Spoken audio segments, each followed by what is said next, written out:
It has been a active, news-heavy beginning of the NBA offseason, and we're here to break it all down on the Sports Cubicle. I'm your host, Mike Mercado, and we're going to take this step by step, right? Like, there's so much that has happened over the last few days, and hopefully you each are having a wonderful 4th of July weekend if you are here in the United States. If you are not, if you're listening to us internationally, hope you're just having a wonderful weekend.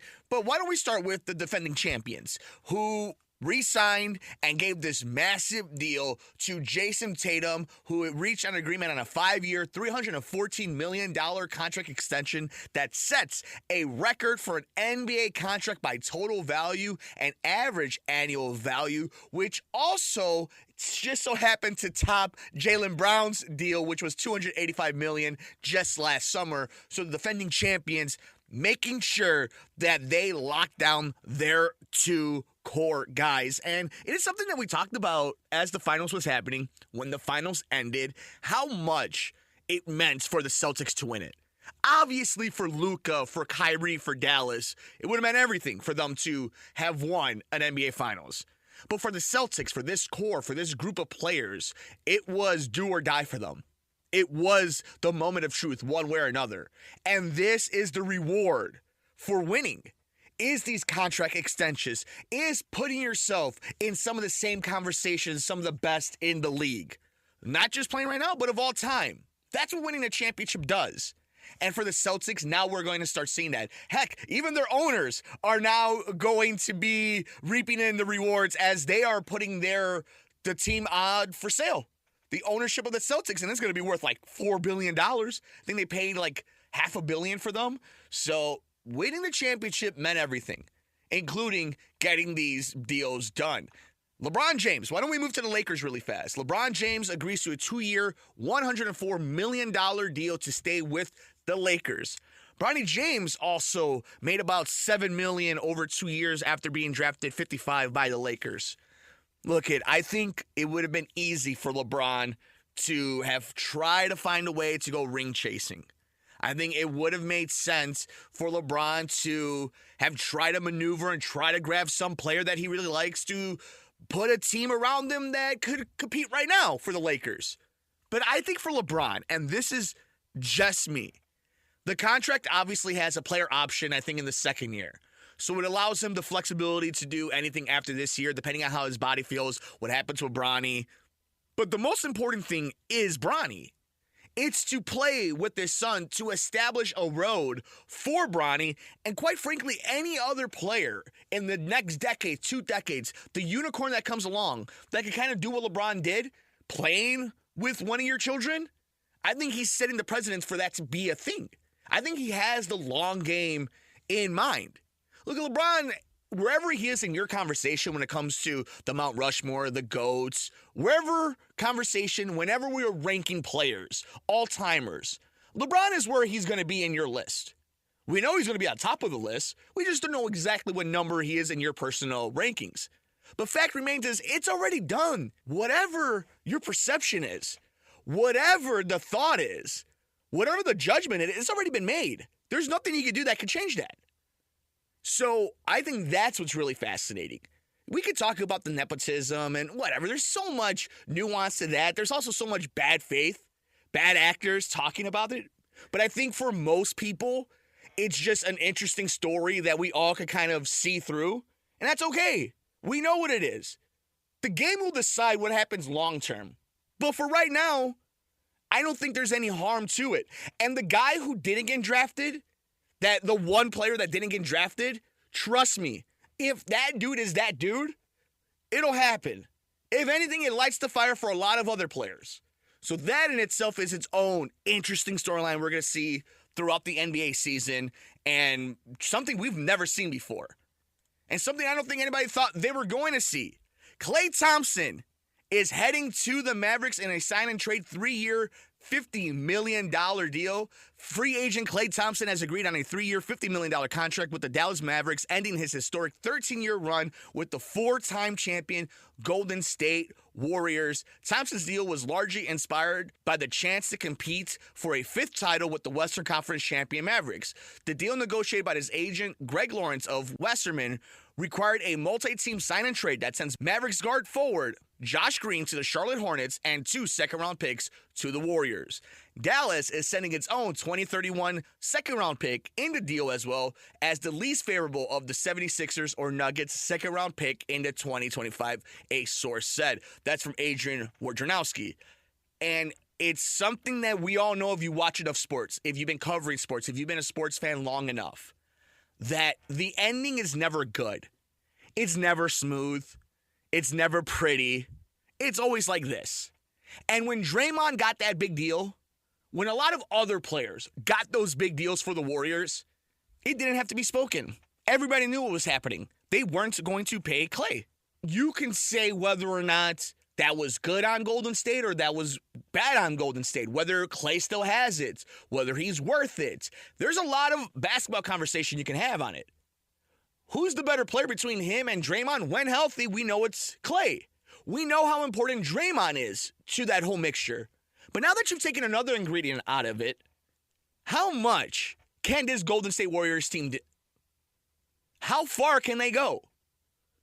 How much can Steph and those bad ankles, those bad feet, carry this team?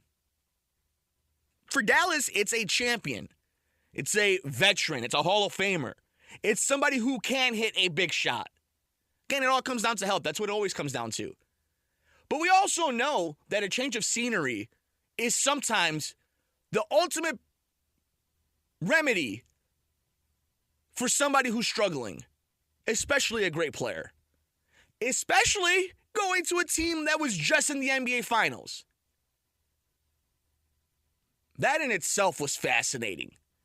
Klay Thompson heading to Dallas. And then you start thinking about the teams that didn't get the guys. You know, Donovan Mitchell re-signs with Cleveland. So Miami is sitting here, and they're a team, a Eastern Conference team that is looking to try to win a championship, always in championship conversation. And they're one of the teams that hasn't made a move. Even in Philadelphia, with Paul George going to the Sixers, and the Villanova squad all together now in New York. You start looking at all the teams, and Klay Thompson being one of the big ones in Dallas.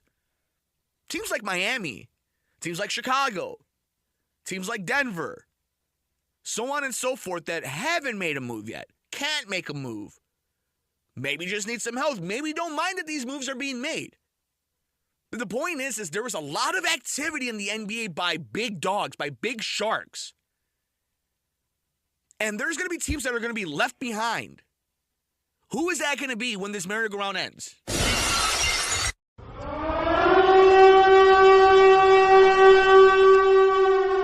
If you heard the glass shatter and you hear that siren, that means breaking news has happened after a recording of one of our conversations. You were just listening to us. You were listening to me just talk about the crazy week that was the NBA, and we were just about to get into the Chicago Bulls and lack of moves and what we think the future looks for the team on the west side of Chicago after the NBA draft.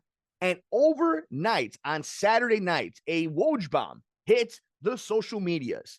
This is from Adrian Wojnarowski, ESPN sources, with Tim Bontemps. The Sacramento Kings agreed on a sign and trade that will land DeMar DeRozan on a 3-year deal, send Harrison Barnes to the San Antonio Spurs, and Chris Duarte 2 second-round picks and cash to the Chicago Bulls. So, look, at this just solidifies everything that we've been talking about when it comes to what the future of the Chicago Bulls is. This was the only way this can go. This was the only direction the Chicago Bulls can go. But before we go to any further than that, a huge shout out to DeMar DeRozan. DeMar DeRozan is a great NBA player, was a great Chicago Bull, did things for this organization to set them right in the eyes of the NBA world. Because of all the murmurs and rumors and talk that goes behind the back of the Chicago Bulls in NBA circles, DeMar helped fix that.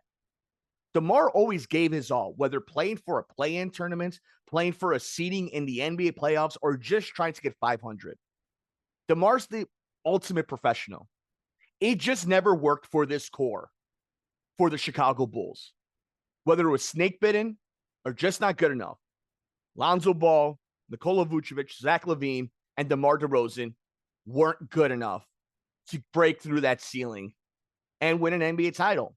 And some would have a legitimate argument to say they never got a fair shot at it, but that's sports. But moving forward, the Kings got an awesome player, and they're going to set themselves up to teach a lot of their young guys, a lot of their young stars to learn from the ultimate professional. And San Antonio got themselves a hell of a player to go along some of the guys they got going now. And for the Bulls, there's only one move left. Trade Zach LaVine.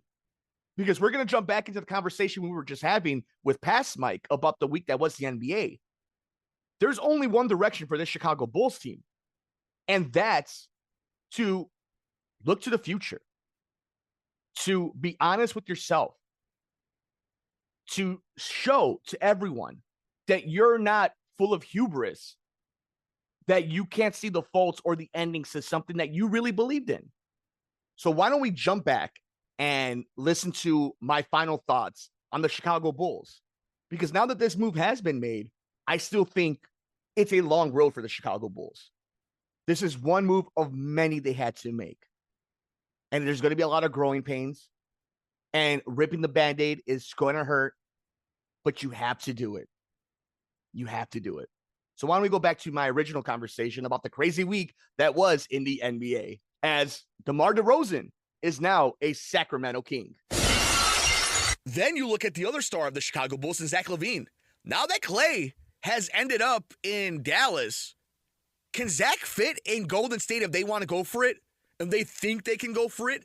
If Steph demands they go for it? Can Zach mess around and head to LA? Will DeMar end up with the Clippers now that Paul George is gone?